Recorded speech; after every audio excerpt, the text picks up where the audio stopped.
Hello students, welcome back to academic learning Vidyapeeth. तो आज की वीडियो में हम लोग बात करेंगे arithmetic progression exercise 5.3 question number 11, जो कि एक बहुत इंपॉर्टेंट क्वेश्चन है। तो यहाँ पे क्वेश्चन में लिखा हुआ है, if the sum of the first N terms of an AP is 4n minus N square, what is the first term. तो फर्स्ट टर्म यानी कि S1 पूछ रहा है। उसके बाद कह रहा है what is the sum of the first two terms, पहले दो टर्म्स का सम भी पूछ रहा है। फिर नेक्स्ट पूछ रहा है what is the second term, और उसके बाद similarly find the third term, 10 term and the N term. तो हम लोग एक एक करके सारी वैल्यूज़ निकालेंगे।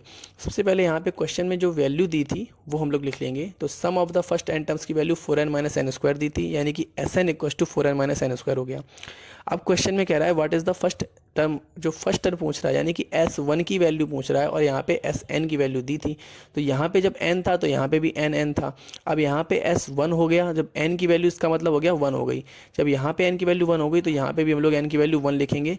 जब n की वैल्यू 1 पुट की तो हम लोगों से यहाँ पे S1 की वैल्यू जो मिली यहाँ पे 4 माइनस 1 इक्वल टू S1 की वैल्यू 3 मिली। अब जो हमारा S1 होगा वही तो हमारा फर्स्ट टर्म होगा, तो उसी को हम लोग A भी कह सकते हैं। तो S1 इक्वल टू A बोल सकते हैं। आगे क्या पूछ रहा है यहाँ पे, what is the sum of the first two terms. अब यहाँ पे सम फर्स्ट टू टर्म्स का सम पूछ रहा है, यानी कि S2 पूछ रहा है। अभी हम लोगों ने जिस तरीके से S1 निकाला था उसी तरीके से सेम प्रोसेस से हम लोग S2 भी निकाल सकते हैं। तो S2 के लिए क्या करना होगा, जहाँ पे n लिखा था वहाँ पे हम लोग 2 लिख सकते हैं। तो 4 इंटू 2 माइनस 2 का स्क्वायर, यहाँ से S2 की वैल्यू 4 मिल जाएगी। अब आगे बोल रहा है कि what is the sum of the first two terms के बाद what is the second term. तो सेकंड टर्म जब हम लोग निकालते हैं तो सेकंड टर्म यहाँ पे पूछ रहा है और यहाँ पे सम पूछ रहा था, तो सम अगर पूछेंगे तो S2 लगाएंगे, अगर सेकंड टर्म पूछें तो यहाँ पे A2 लिख देंगे। तो A2 हम लोग निकालते हैं वो सेकंड टर्म जो सम होता है सेकंड टर्म का और फर्स्ट टर्म का सम, उन दोनों को सब्सट्रैक्ट करके निकालते हैं। यानी कि अगर हम लोग A2 निकाल रहे हैं तो S2 माइनस S1 हो जाएगा, अगर A3 निकालेंगे तो S3 माइनस S2 हो जाएगा, A4 निकालेंगे तो S4 माइनस S3 हो जाएगा। यानी कि जो भी टर्म निकालते हैं वो दो जो हमारे टर्म्स होते हैं उन दोनों का सम का डिफरेंस होता है। तो यहाँ पे सेकंड टर्म याद रखना है, A2 equals to S2 minus S1 हो जाएगा। तो A2 के लिए S2 की वैल्यू हम लोग निकाल चुके हैं यहाँ पे 4, S1 की वैल्यू 3 थी, तो 4 माइनस 3, A2 की वैल्यू यहाँ से 1 आ गई। अब जब A2 की वैल्यू 1 आ गई यानी कि हमारा सेकंड टर्म ये हो गया, फर्स्ट टर्म हमारा ये था। तो जब सेकंड टर्म से फर्स्ट टर्म जब हम लोग सब्सट्रैक्ट करते हैं तो हम लोगों का कॉमन डिफरेंस निकलता है। तो यहाँ पे वही common difference D equals to A2 minus A1 निकल आया। तो D की वैल्यू यहाँ से हम लोगों को मिल जाएगी -2।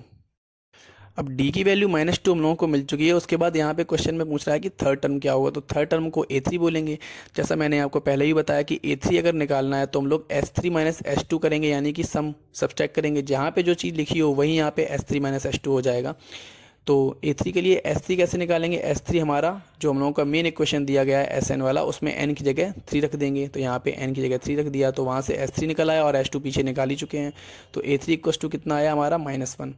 ऐसे ही जो 10th टर्म होगा हमारा 10 टर्म यानी कि A10 की वैल्यू S10 माइनस S9 से निकालेंगे। तो वो यहाँ पे S10 और S9 n की जगह वैल्यू पुट करना है जो मेन इक्वेशन में, बाकी कुछ नहीं है, बहुत ही ईजी है। तो A10 इक्वल टू -15 हो जाएगा। इसके बाद जब nth टर्म के लिए हम लोग चलेंगे तो nth टर्म का फॉर्मूला होता है an equal to A plus n minus 1 into D. तो यहाँ पे A की वैल्यू यानी कि फर्स्ट टर्म की वैल्यू गिवन थी, निकाल चुके थे हम लोग।